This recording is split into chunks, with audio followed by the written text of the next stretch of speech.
Welcome to the CheckRare Brief, your weekly roundup of the biggest developments in rare disease.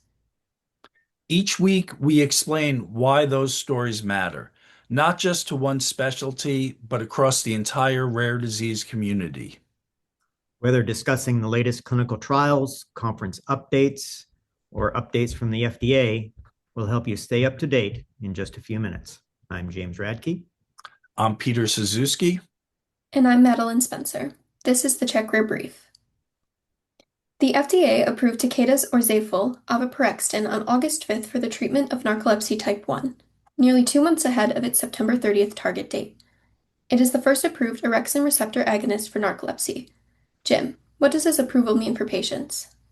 It's very exciting. Right now, there are several therapies for narcolepsy, but this one is the first drug approved to address the underlying biology of narcolepsy, not just its symptoms. It's an orexin receptor 2 agonist, which directly targets the pathway involved in narcolepsy. In their statement for the approval, the FDA recommended that the drug be a scheduled substance, so it's not available yet, and that should take a couple months for that review to happen. Regardless, this is a dramatic change on how patients with narcolepsy could be managed. And the manufacturers, Takeda, they're already making plans to dispense the drug via specialty pharmacies following the DEA's review. Peter, would you like to comment on this approval? Yes, about 200,000 people in the United States have narcolepsy, making this disease one of the most significant patient populations within the rare disease community. What's encouraging about this approval is that it gives patients and physicians another option while targeting the biology, the underlying biology of the disease in a different way. That's what progress in rare disease should look like, not just one treatment for a patient population, but continued innovation that gives patients more choices and at the end of the day, hopefully better outcomes. Camp 4 is advancing CMP-002 into a first-in-human phase 1/2 trial for SYNGAP1-related disorder. The treatment is designed to increase production of the SYNGAP1 protein, potentially addressing the underlying biology of the disease rather than simply treating the symptoms. Jim, what is SYNGAP1-related disorder?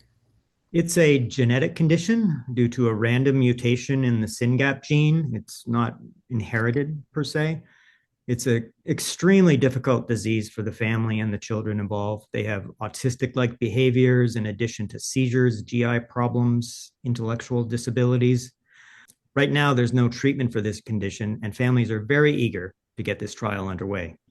The drug is what's called an antisense therapy, so it binds to the regulatory RNA that in turn binds to the DNA to increase its activity. So in the end result is hopefully that this drug will increase the SYNGAP gene to increase SYNGAP protein to more normal levels.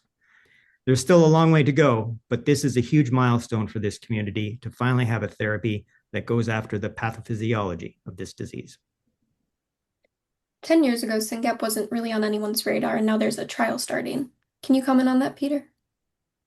About 3 or 4 years ago, I interviewed a mom and a researcher in SYNGAP, and this is really a good example of how the rare disease landscape has changed for this rare disease. The disease was always there, but advances in genetic testing and the work of patient advocacy groups helped identify these patients and give the condition a name. Once you can identify a patient population, you can begin to understand the natural history of the disease, develop clinical trials, and ultimately attract investment in treatments. That's an important part of the progress we're seeing in ultra rare diseases such as this. BioMarin has terminated development of BMN 401 after the phase 3 trial failed to meet one of its two co-primary endpoints. BioMarin had paid $270 million for Inozyme less than a year ago, mostly for this drug. Jim, what is ENPP1 deficiency? It is a genetic disorder that results in the reduction of pyrophosphatate.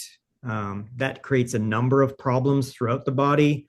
But in reference to this study by BioMarin, it causes rickets or soft bones. The drug, BMN 401, is an enzyme replacement therapy. The trial did show that the drug improved pyrophosphate levels, which is what they wanted to show, but there was a second outcome measure that was not met, and that was improvement in bone health.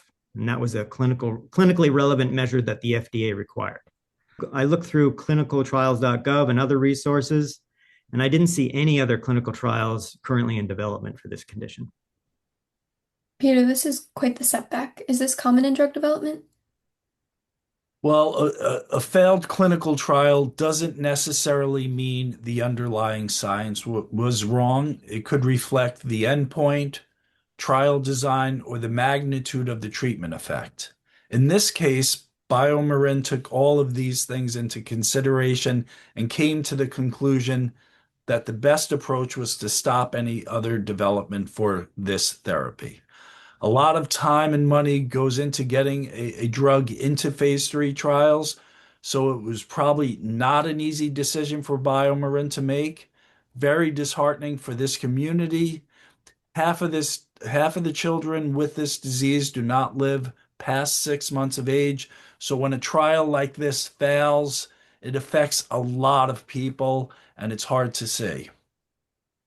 Before we wrap up, here's what we'll be watching this week. On August 17th, the US FDA is expected to make a decision on Bristol-Myers Squibb's irbidamide for the treatment of multiple myeloma. Additionally, Capricor's deramiocel for Duchenne muscular dystrophy, discussed in last week's episode, has a PDUFA date of August 22nd. The headlines change every week, but our mission stays the same: to help you understand what's happening across the rare disease community. If you enjoyed today's episode, subscribe wherever you get your podcasts and join us next week for another edition of the CheckRare Brief.